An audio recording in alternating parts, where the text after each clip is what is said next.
It is a Saturday. Hello, everyone. Welcome to TitleTown Throwdown. I'm Nick LeBlanc. A lot to get to over the last couple of weeks. Last week, no show. Uh, back to that second shot, man. Whew, boy, your boy was out of commission. Like, look, I could not get off of that. I could not get off of this right here. Anyway, though, we're back. A lot has happened. The Bruins advanced. The Celtics miserable season is finally, thank God it's over. Thank God it's over. Cam Newton got hurt this week. The Red Sox now entering a tough stretch of their season. Gonna break it all down here for you within the next hour. So let's get it going. Brad Stevens is no longer the head coach of the Boston Celtics. Danny Ainge is no longer the general manager and president of basketball operations for the Celtics. So what does all this mean? Well, a lot. Danny Ainge has retired, let's say. He's stepping down. Okay, Danny Ainge is going on in his own terms. And to me, it's like, good for you, dude. Like, great for you. Good job. It's what you deserve. What doesn't make a lot of sense to me is why you would promote your head coach Brad Stevens if A, Stevens wasn't the problem to begin with for anything, and B, he had 8 successful years as the head coach, made the playoffs 7 straight seasons. The only time the Celtics did not qualify for the playoffs under Brad Stevens was his first year. It was his first year in the NBA. Again, the only time Brad Stevens did not make the playoffs as head coach of the Boston Celtics. In his tenure with the Celtics as head coach, 2 first-round exits in 2015 and this past year, 2021.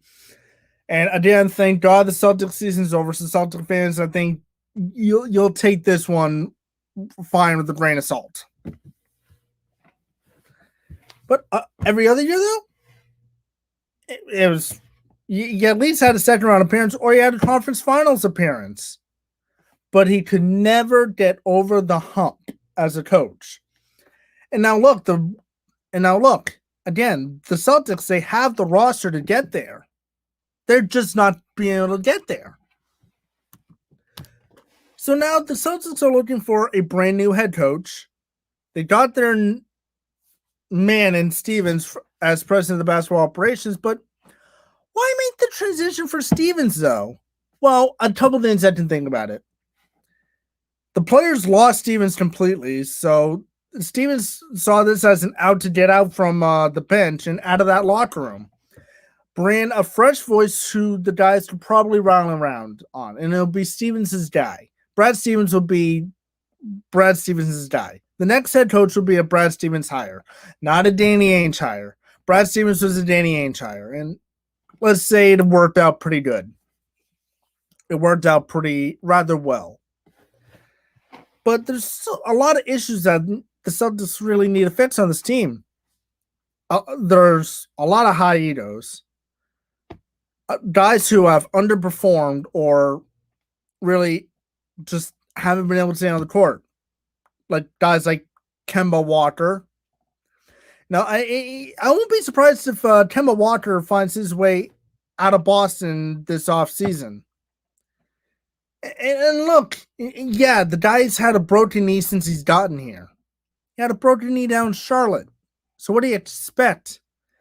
What made no sense to me is that he helps the Celtics win Game 3 against the Nets. He had an off day and then a game Sunday, and he couldn't go Sunday. It's like, we get it. You couldn't play in back-to-backs, but you can't play with the day off in between? Is your knee that royally effed up that you can't play more than 2-3 days? And then you have to sit out for the next 2 to 3? I don't know. I really don't know. And it's not just, I get it. Injuries happen, but when a guy's knee has been that broken for the amount of time that Kemba's had since he's been here, let's look at Pedroia. Pedroia tried to come back on two different occasions. Both failed miserably, and he just decided, okay, you know what? I'm going to pack it in. I will pack it in. So, and here's an issue. When a player is so broken down and injury prone, no team's gonna rip him off the floor. Like, yeah, I'll take Kemba Walker for a second round pick for you. How's that? Kemba is worth absolutely jack. He's not. With his mounting injury history and everything, and that, who the hell would take him? No one wanted Gordon Hayward with his extensive injury history and what the Celtics were paying him. That's why Hayward opted out of his contract just to go somewhere. So Hayward went out on his own terms, about the only way Hayward was going to leave Boston. And if you think about it, that's probably the only way Kemba Walker is going to be getting out of Boston. The Celtics are going to force him out. And the force out will probably be just buying him out of his contract. That's all I can really think of. I don't know what his buyout option is. I have to look into that later on.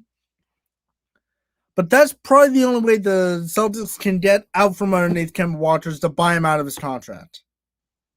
It's the only way. You got to keep Brown. You got to keep Tatum. You got to keep Marcus Smart. You got to keep those three. Build your team around those three. Granted, I want to see Marcus Smart stop chucking up useless threes that he knows he can't make. He can make a three, but stop chucking up every 20 shots from a different angle. Find the happy zone and shoot from that happy zone. And try to find a happy zone all throughout the court, so that way wherever you shoot it, you got a happy zone. Don't just be chucking it up like he always does. It aggravates me. When I watch the Celtics game, I see Marcus Smart just chucking up a bucket after a bucket. It's miss after miss. Oh my God, it makes me want to be like, dude, are you shooting a basketball or are you shooting a bucket of freaking bricks? It's something. I don't know what it is. That's something I want to see, though. But a lot of changes need to happen for the Celtics. And now a bit of a culture change will happen.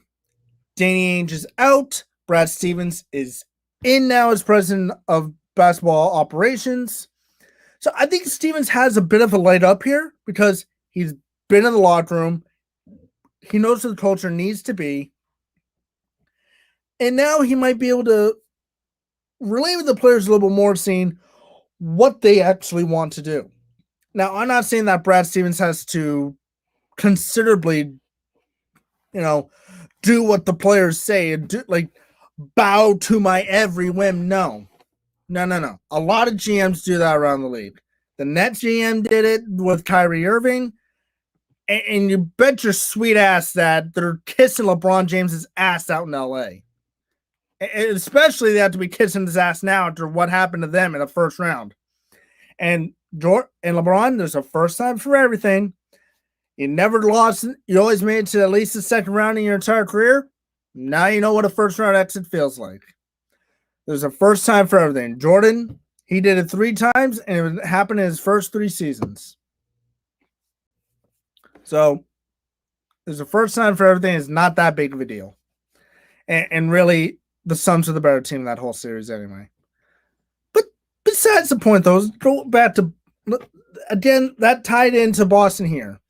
I don't want to see Brad Stevens, trying to play suck up to Tatum or suck up to Brown or a suck up to Smart. I don't want to play kiss ass. I don't want to see him do that at all.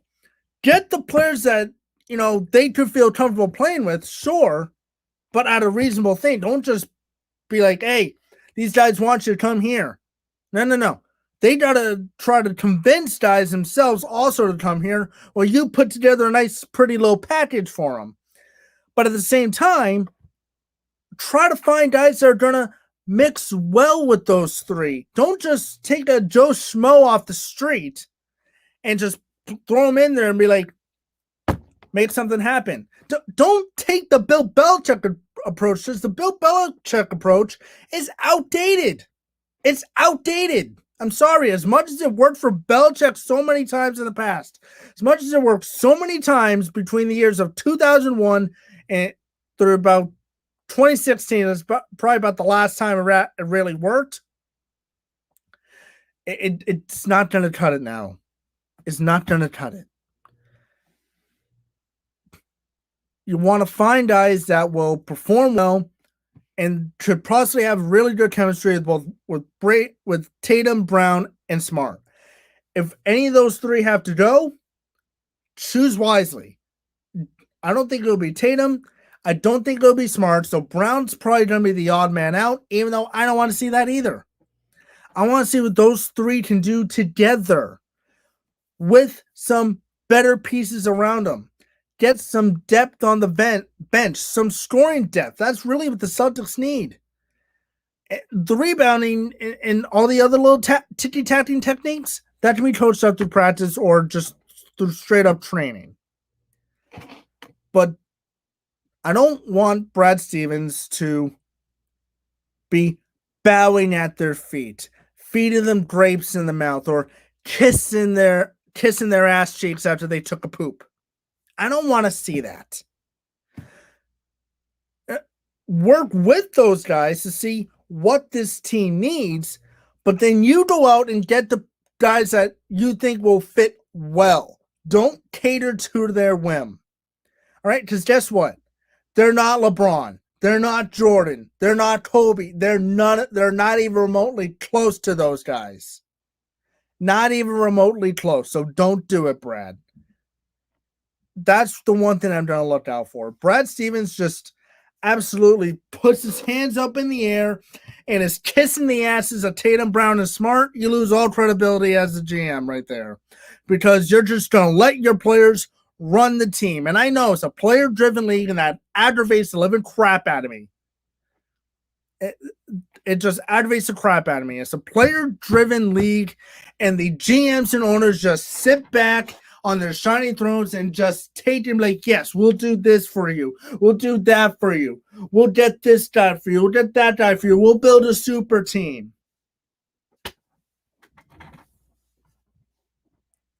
Now, again, you can, and this is going to be the last Celtics topic before we move on to our other topics. We got a lot to cover. It worked for Kyrie. It definitely has worked for LeBron James. It worked for Kobe Bryant at one point or another. It's worked for a lot of superstars. I don't think it's going to work here in Boston. Are Tatum and Brown good? Absolutely they are. But are they on the level of those guys? God, no. They're on their way. They're on their way there, but they're not there yet. So Brad Stevens, for the love of God, do not kiss their asses. Because if you do, you're just going to make every other schmuck in the NBA have to play kiss ass with the players, so that way they feel happy and they're not sad. Anyway, moving on here. What an overtime win for the Bruins last night. You know, these overtime games are getting a little tedious, but it's okay because the Bruins have won. The Bruins have won them. The Bruins are winning them. So we'll talk some Bruins, show you the updated Stanley Cup bracket and where all the series are at. TitleTown Throwdown and all on Naked Sports and the fans only sports network.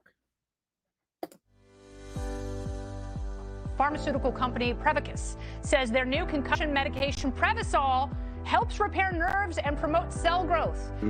We can get the drug in the brain in less than 5 minutes. And our plan is, when we get that diagnosis on the field of play, give the drug nasally, get it in the brain quickly. When it gets in the brain, it actually gets into the nucleus of your brain cells and it reduces swelling, inflammation, and oxidative stress at the same time.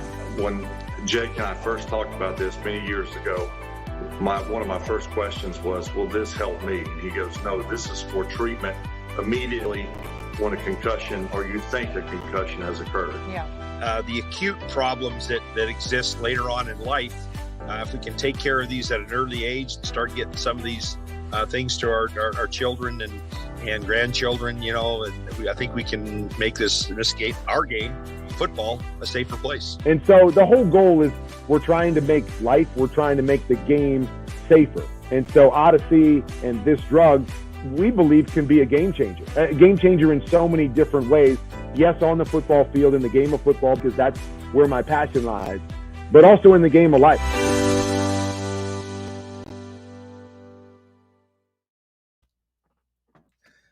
All right, TitleTown Throwdown on Nature Sports, the fans-only sports network.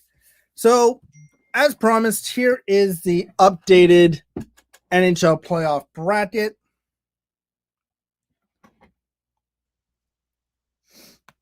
Here is the updated playoff bracket. So, you see in the North Division, I just want to make one thing too, and I'll pop the graphic right back up.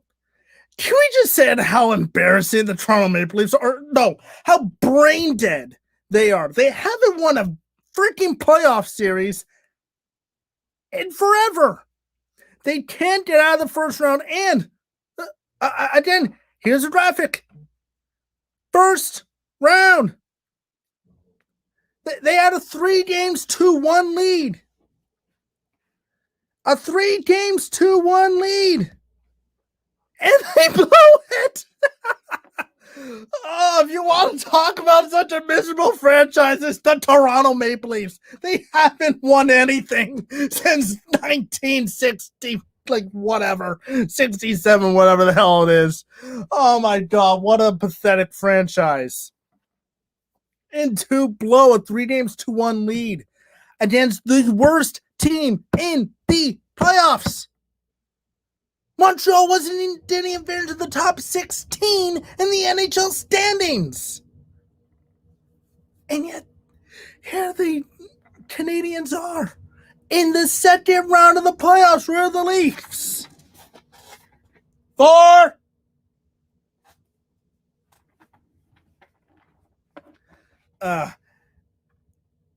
And anyway, our last break was brought to you by Odyssey Group International. You can find them at www.odysseygi.com. Okay, so back to the Stanley Cup playoff bracket. So right now, Montreal has a 2-0 lead over the Winnipeg Jets. They are without Mark Scheifele, who is currently on a 4-game ban after hitting Jack Evans late in game 1. Evans scored an empty net goal. Scheifele was called for a major penalty, charging it was, and then subsequently suspended 4 games. So Mark Scheifele, he missed game 2, will miss games 3 and 4 and 5 if it gets there. If the Habs end up sweeping the Jets, Mark Scheifele will have to serve the 4th and final game of his suspension. Opening night of the 2021-22 NHL season. Then after that, he is good to go. The Vegas Golden Knights last night, they got back into the series against the Colorado Avalanche, who lead that series now 2-1. It is the Avs' first loss in these playoffs. They swept the St. Louis Blues right out of the first round. Mind you, the Blues just won the Stanley Cup a couple years ago over our beloved Bruins. The Golden Knights took care of the Wild in 7 games. The Golden Knights have not looked good this postseason. All right, on the other end of the bracket is the Hurricanes and the Lightning. The Hurricanes got an overtime winner the other night over Tampa Bay to get back into their series. The Lightning lead that series 2-1. Game 4 is tonight as well. Puck drop slated for a little after the puck drop between the Bruins and the New York Islanders, who have their game for tonight. The Bruins, off the heels of yet another overtime win. The Bruins lead this best-of-7 series 2-1. How do they lead 2-1? before we get to that, Carolina and Tampa Bay dropped the puck at 4 today. So there is your updated playoff bracket. So you can see if the Bruins do survive here, if the Bruins are able to eliminate the Islanders and the Lightning series goes the way they wanted to. If all the series were to stand right now, it'd be Montreal and Colorado in the semifinal on the left side of the bracket. It'll be Boston, Tampa Bay on the right side of the bracket.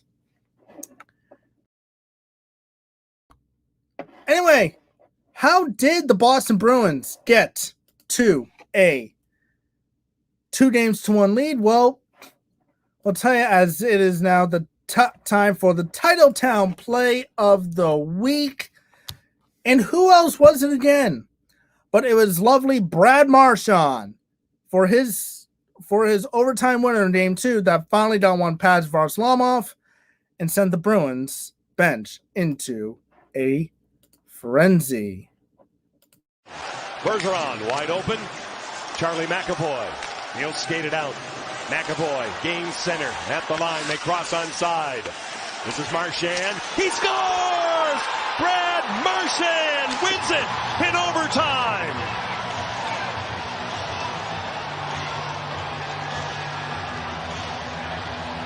In this game, got surprised by this shot, and Marchand wins it. His third career overtime goal in the Stanley Cup playoffs. One more time from a tough angle, and he finds a way to beat Semyon Varlamov. And look, Semyon Varlamov, he stole it. Look, let's be brutally honest right now about game number 3.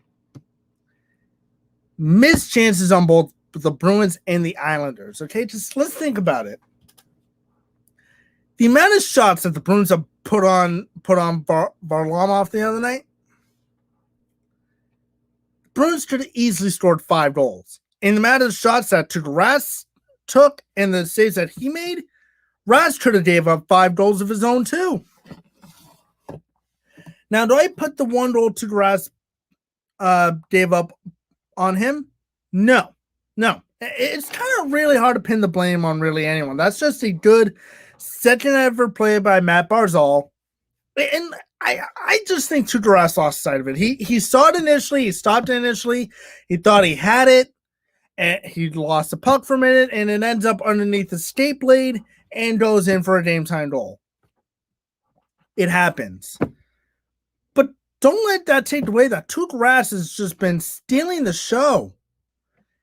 He had a pretty decent game 1 against Washington, and another decent game 2 against Washington. And after that, gave up 2 goals in game 3. He looked solid, especially in the overtimes, and gave up only 2 goals in the final 2 games of that series.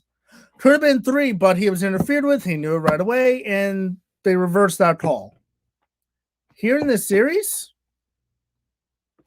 well, he only had maybe 1 bad period, and that's because his defenseman played absolutely poorly in front of him. And then from there on, he's been rock solid. It's been rock solid. Tuukka Rask has not given up more than 4 goals in this whole playoff series, and the 4th goal that he gave up was game 2 of this series. He gave up no more than 3 goals to Washington, and he only did it twice. Game 1, which was an overtime winner, and then game 2, which the Bruins had to come back and win that game 4-3 in overtime. So look at all the overtime games the Bruins have played. The Bruins have played 5 overtime games. They've won 3 of the 5. They lost the first overtime game to Washington in game 1, the only game they allowed to Washington. They won 39 seconds into game 2. They won in double overtime in game 3 against Washington, then took care of them. Lost in overtime in game number 2 to the Islanders. And then they win overtime in game 3. But have the Bruins looked bad in overtimes in all the overtimes that they've been in so far? Not entirely.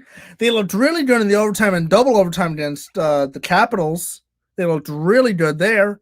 Took them only 40 seconds to win game number 2 of the Washington series. I think their only bad overtimes maybe the first game. They just couldn't really get any possession or get any really good shots off of Craig onto Craig Anderson. But from then on, it was good. So, do the Bruins have a legit shot? Oh, absolutely. But the defensive core is so razor thin.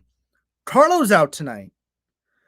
Tenorti's going to be playing with Connor Clifton, who has been god-awful this series. You really look at the defenseman. I'm going to pop up the Bruins' projected lines tonight.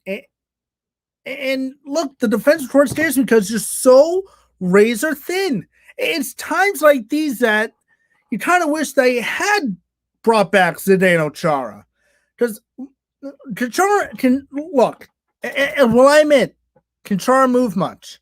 No. Does he turn the puck over? Yeah, he does, especially in the wrong places. But one thing that Zdeno Chara does give you on a consistent basis, he plays. The guy is so freaking durable. This is the same guy that got hit in the freaking jaw in Game 4 of the 2019 Cup Final, played games 5, 6, and 7. Was he effective? Not really. But he played. It showed that he had grit and toughness. Now, I'm not saying that the current Bruins defense core doesn't have grit and toughness. They do. They don't have the durability. And that's what scares me.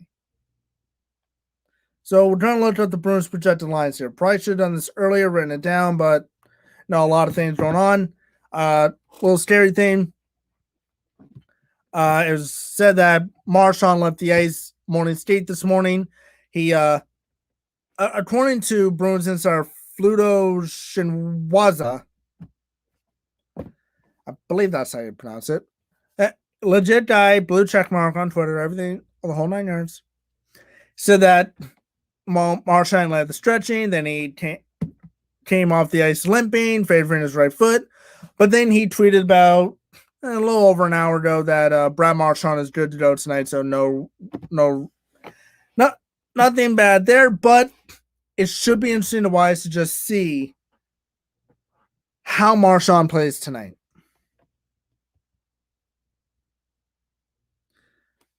So here we go, looking at the Bruins projected lineup tonight.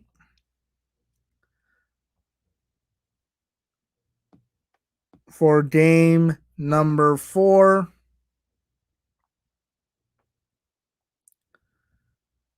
For game number 4 today, as the Bruins and Islanders meet for game number 4. All right, so here is the projected lineup for the Bruins.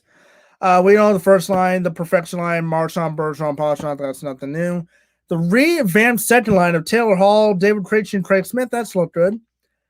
Nick Ritchie, Charlie Coyle, Jake DeBrusk on the third line, Sean Corelli, Curtis Lazar, and Chris Wagner are round out the bottom 6. So here is your defensive core tonight, so that way you can get ready to yell your TV. Grzelcyk and McAvoy is the top pairing. Mike Riley and Jamie Lauzon the second pairing, and Jared Tenorti in for Carlo is with Connor Clifton. Tuukka will get the net. One thing about Tenorti is that he does give you some grit. He does give you some toughness, something that the Bruins desperately need. But now is the time for the offense to really start to ramp things up here a little bit.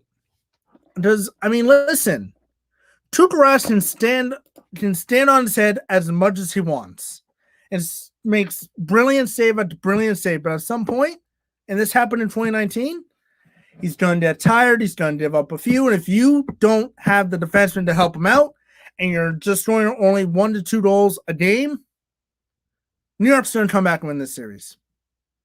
New York will come back to win this series. I don't want them to. I want the Bruins to have a good mixture. Look, you can have a bad defensive night and still win a game. But the Bruins can't afford to have a bad defensive night. They need to have a good defensive night and no more defensemen get hurt. Kevin Miller didn't travel with the team. His status for Game 5 is up in the air. And his status is up in the air, seems like all the time. Because the dude cannot stay on the freaking ice. Carlo was feeling good today. He's out tonight, probably as precaution. We could see him back for Game 5. But the defensive core, the durability of it is so razor thin, it's scary. And it makes you think the worst sometimes of the Bruins. Just don't know what's going to happen. So let's pray again tonight. All right. Another quick break. When we come back, the Red Sox are in the tough part of their schedule now. They're playing legit competition. And when I mean legit competition, I mean it's legit competition. Like, no more the Orioles, no more the Twins, none of that. It's now big boy game time. It's time to put on the big boy pants and win some games. All right. TitleTown Throwdown on the Fans Only Sports Network and Naked Sports. Pharmaceutical company Prevacus says their new concussion medication Prevacol helps repair nerves and promote cell growth. We can get the drug in the brain in less than 5 minutes. And our plan is when we get that diagnosis on the field of play, give the drug nasally, get it in the brain quickly. When it gets in the brain, it actually gets into the nucleus of your brain cells, and it reduces swelling, inflammation, and oxidative stress at the same time. When Jake and I first talked about this many years ago, one of my first questions was, will this help me? And he goes, no, this is for treatment immediately when a concussion or you think a concussion has occurred. Yeah. The acute problems that exist later on in life, if we can take care of these at an early age and start getting some of these things to our children and grandchildren, and I think we can make this game, our game, football, a safer place. And so the whole goal is we're trying to make the game safer. And so Odyssey and this drug, we believe, can be a game changer in so many different ways. Yes, on the football field, in the game of football, because that's where my passion lies, but also in the game of life.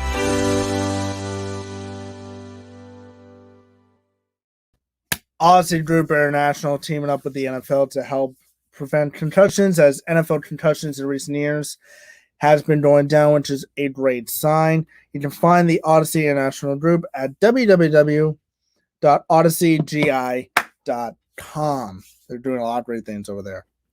All right, to baseball, to the Red Sox. They're in the tough part of their schedule now. It's big boy time.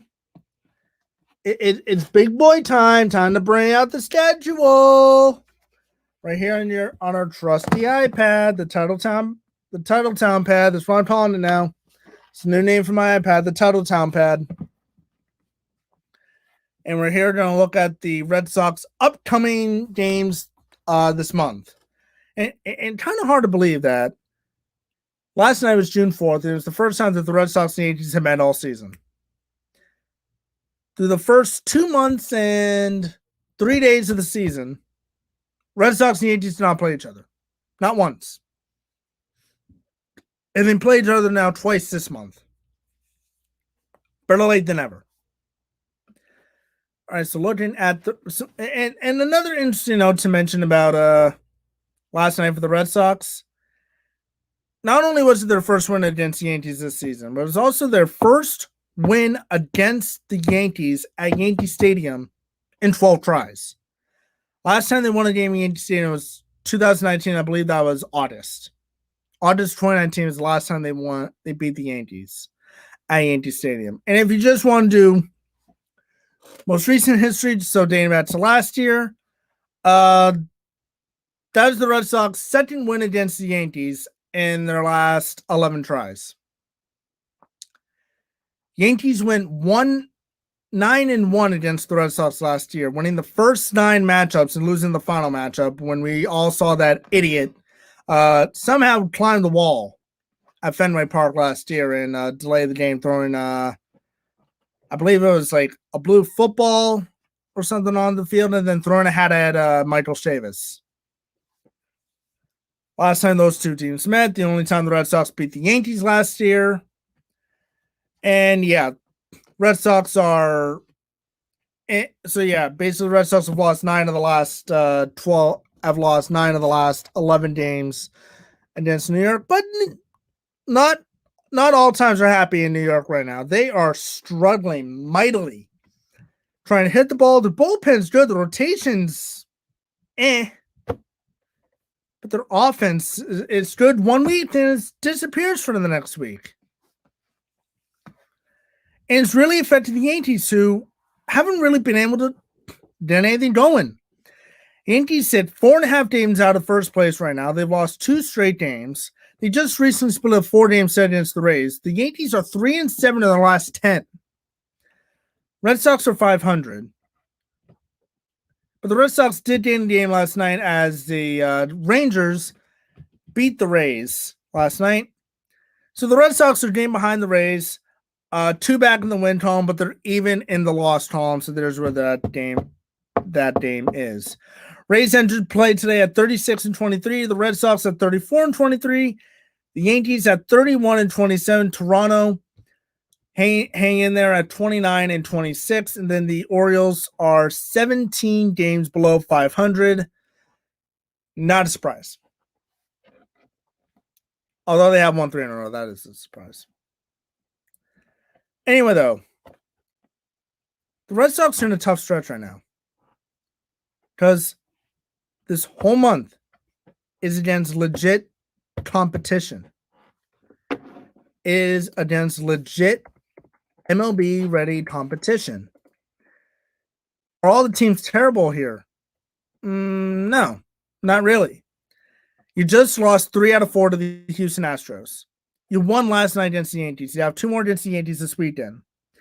You get a 1-day break as the Miami Marlins come to town, and the Marlins sit in last place in the NL East. That's not really surprising to anyone.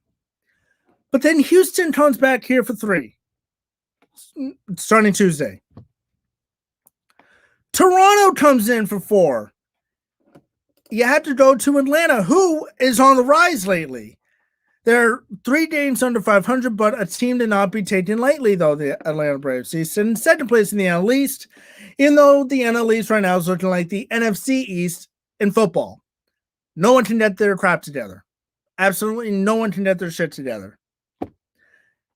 Then you finally get an off day. Then you play the Royals, then you go to Kansas City for 3, who I've been playing better. They had a very bad stretch for a while, but they've been better. They're 3 games over 500, so they're a decent team. Got another day out. Then you play the Rays, who are in first place right now. Will they be in first place in a couple weeks? Who knows? Maybe you overtake them. I don't know. Then the Yankees come to town for 3. Another tough test. And then the Royals come into town for 4 to wrap up June, wrap into July. And then it still doesn't get easy. You have to go out to Oakland. You got to play the Angels in LA, who, let's be honest, not the greatest, but they're decent. Then you come home to play the Phillies, and you got the All-Star break. Wait, it gets better. Then you got a boatload of games against teams in your own division. You don't leave your division. Right out of the All-Star break, you got a 4-game set with New York. Then you play the Blue Jays for 3. New York comes right back here for 4. Toronto comes here for 4. Oh, and then you go to Tampa Bay. And then you get a vacation with the Tigers. But for just about the next 2.5, 3 months. Yeah, about the next 2.5 months. You are going to be facing legit big boy competition here. And this next stretch, especially this month, will determine whether you are legit playoff contenders or the first 2 months were flukes and you're really just a bunch of freaking frauds. Offense, it's been sputtering lately. But that's fine. Every offense sputters, but not as bad as at what you're doing right now. You still have a top 5 offense in the American League. That's not that hard to do. In baseball, though, you've fallen. The pitching's been a lot better than I expected. The bullpen, especially. The bullpen's been pretty good. Ottavino's figured it out. Matt Barnes has been lights out. I'd tab Matt Barnes for the All-Star game right now if I could. Samora, who you got out of Japan, he's looked pretty damn good. Josh Taylor's looked pretty damn good. Brandon Workman looked good the other day. And you DFA'd that stiff Colton Brewer. Oh, God, Colton Brewer's horrible. But Brandon Workman looking to get his second chance with the Red Sox. He made a good first impression on you. There's still concerns in the rotation with Erod. He can't figure it out. He's still suffering from the dead arm that he suffered in camp. Valdi's looked pretty good. Garrett Richards has turned it around. Nick Pivetta, throwing a lot of pitches, but he's keeping in games. Martin Perez looked phenomenal the other day. So the rotation is kind of this teeter-totter thing, which they look good, then they don't. They look really good, then they really don't. So it's kind of that teeter-totter game of the rotation. It's not a game you want to be playing constantly, but it's not a bad game to be on right now. Bullpen's been good. The bullpen has been good. The Red Sox haven't been out of many games this year. They've been in it. They have been in it to the end. Have they won all of them? Of course not. But that shows that this Red Sox team does have a bit of a backbone, a bit of a spine, instead of the spineless losers that we saw last year and really the year before that. This team has more spine than the teams in 2020 and 2019 combined.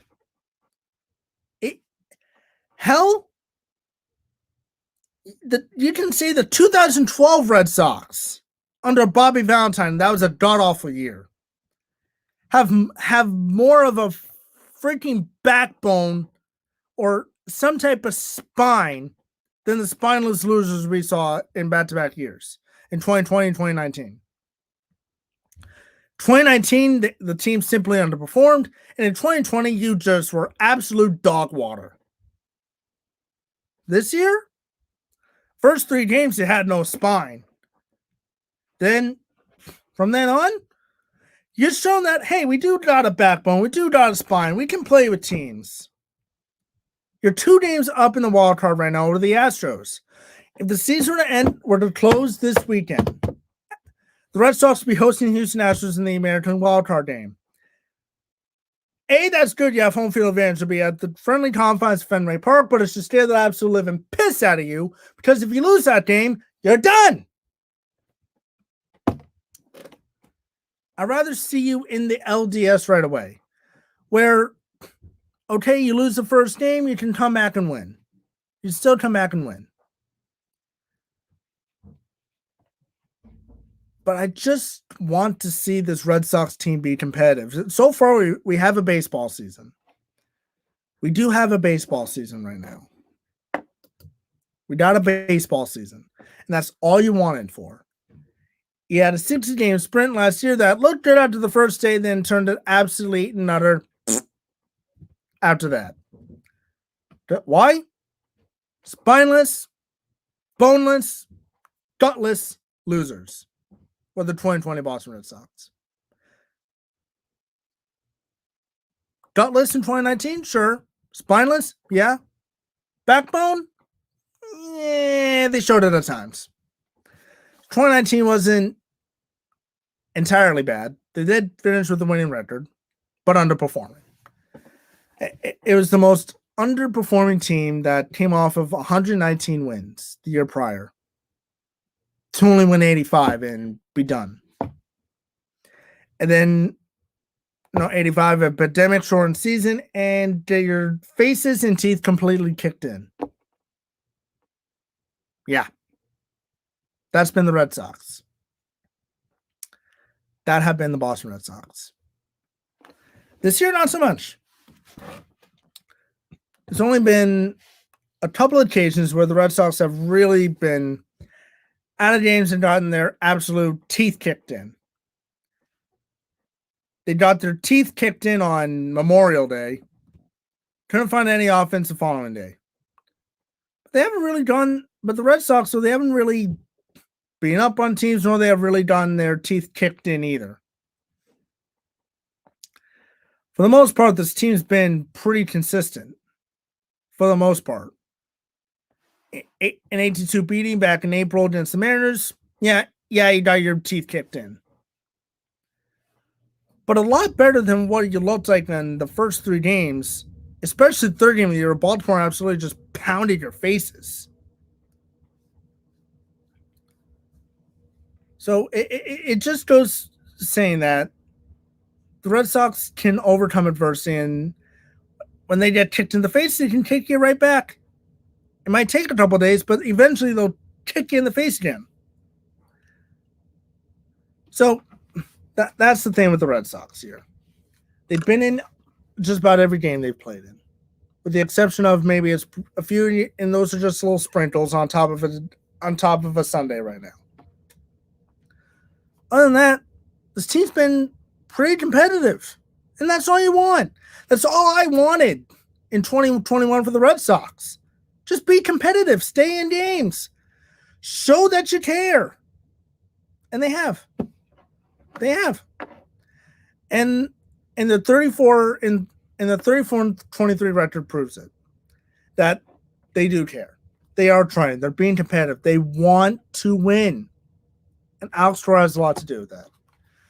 All right, final break here from Odyssey, and I do want to touch up on a quick Patriots note from this week about the only Patriots note. Is it concerning? No, but does this set Cam Newton back a little bit? Possibly. TitleTown Throwdown, Nature Sports, and the Fans Only Sports Network. Pharmaceutical company Prevacus says their new concussion medication Prevacol helps repair nerves and promote cell growth. We can get the drug in the brain in less than 5 minutes. And our plan is, when we get that diagnosis on the field of play, give the drug nasally, get it in the brain quickly. When it gets in the brain, it actually gets into the nucleus of your brain cells, and it reduces swelling, inflammation, and oxidative stress at the same time.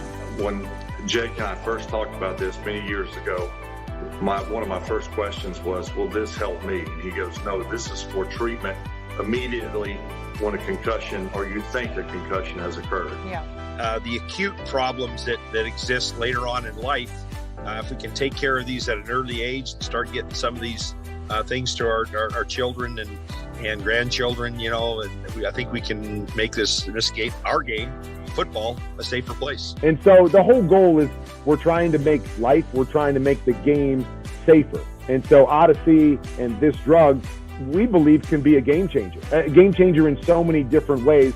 Yes, on the football field, in the game of football, because that's where my passion lies, but also in the game of life.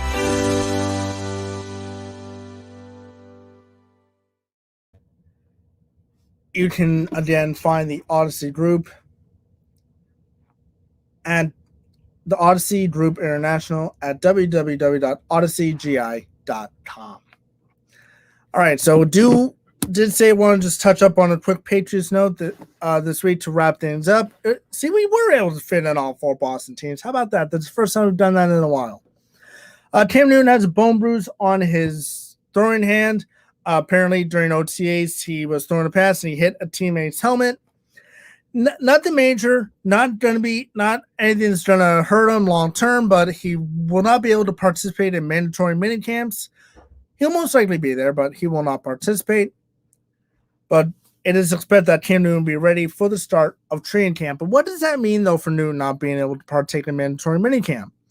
Well, that just gives Mac Jones an extra chance to shine, and who has earned glowing reviews so far from Patriots coaches and teammates.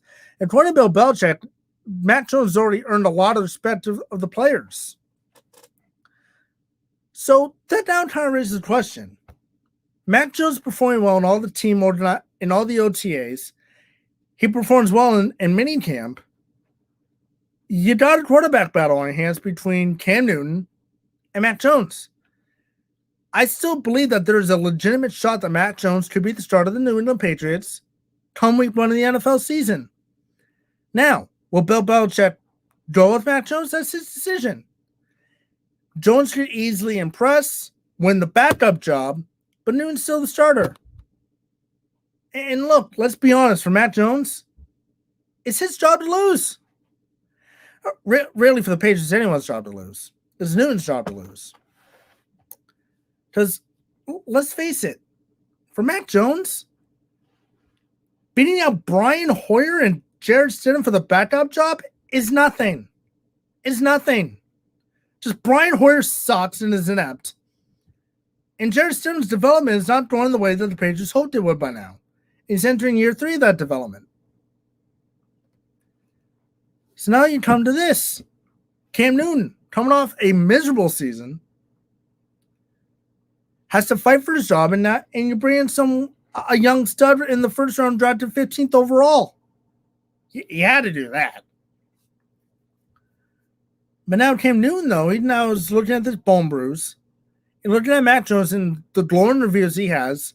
Cam's probably thinking there, saying, this team's gave me a second shot. And yet this kid, he can come and steal my job. Now, look, I always believe play the better player. Mac Jones is better than Cam Newton. I want to see Mac Jones starting over Cam Newton. But my gut feeling is that I think regardless of how well Mac Jones performs, Cam Newton will most likely be the starter week 1. And how Cam plays will determine how long he is the starter. If Cam plays lights out, Cam's going to be the starter for as many games as possible for the regular season, maybe all 17. Cam plays like absolute dog water. Mac Jones, which is soon seen Mac Jones. Whether that's early in the year, middle of the year, or late in the year. Especially if the Patriots are in prime position for a playoff spot, which I think they can get. I think their schedule's doable. The Patriots can probably win 8, 9, possibly 10 games. I don't see why they can't. But it all depends on the health, depth, and the quarterback play. Defensively, listen, for the Patriots, I'm not worried about them defensively. I think they're going to be perfectly fine on defense. It's the offense I'm concerned by. You got 2 top-tier tight ends in Hunter Henry and I'm already forgetting the name, Jonnu Smith. Your wide receiving core is still mediocre, though. In Kendrick Bourne and Nelson Aguilar, who are number 2 receivers at best. You've been linked to Julio Jones a couple times, but I don't agree with just trading away Sony Michel. You need to do more. Trade away N'Keal Harry. Surrender a second-round pick. Something. Don't send Atlanta a first-round pick to appease him. They think they can get a first-round pick for Julio Jones, which I don't think they will. Is Jones worth the first-round pick? Sure. But no team in the right mind is going to give Atlanta a first-rounder. Maybe a second and maybe a couple of thirds. That's about it. We all know how Bill Belichick likes to handle those 3rd and 4th round picks. And look, if Julio Jones was going to be traded, he would have been traded by now. We sit here on June 5th, he's still a member of the Falcons. We sit here June 5th to say the same thing about Rodgers. Rodgers reportedly wants out. We sit here Saturday, June 5th, he's still a quarterback for the Packers. An interesting day, too, to mention about the Packers, too. If mandatory minicamp for the Packers begins June 8th. And it'll be interesting to see if Rodgers shows up then. If he does, then that should put those rumors to bed. If not, and then rumors get bigger, but the big thing will be if he shows up to training camp. And we'll discuss all that next week. But no, let's just spend quick Patriots thought. This could spell trouble for Newton and really help Mac Jones benefit, but I don't know. It all comes down to end of the day, it's going to decide what Bill Belichick wants to do. All right, that will be TitleTown Throwdown for this week. We're entering that lull of the football news here, people. Not much going on. Now, the Red Sox are taking the storm. The Celtics came out with the bombshell this week to give us something to talk about. But probably going to be pretty Bruins Red Sox dominant over the course of the next few weeks. For NFL training camp kicks in when we have more storylines. So be on the lookout for that. Anyway, thank you so much for tuning in on this beautiful Saturday. Enjoy the rest of your weekend, and I'll be back here next week with more sports talk. This is TitleTown Throwdown. Have a good rest of your day.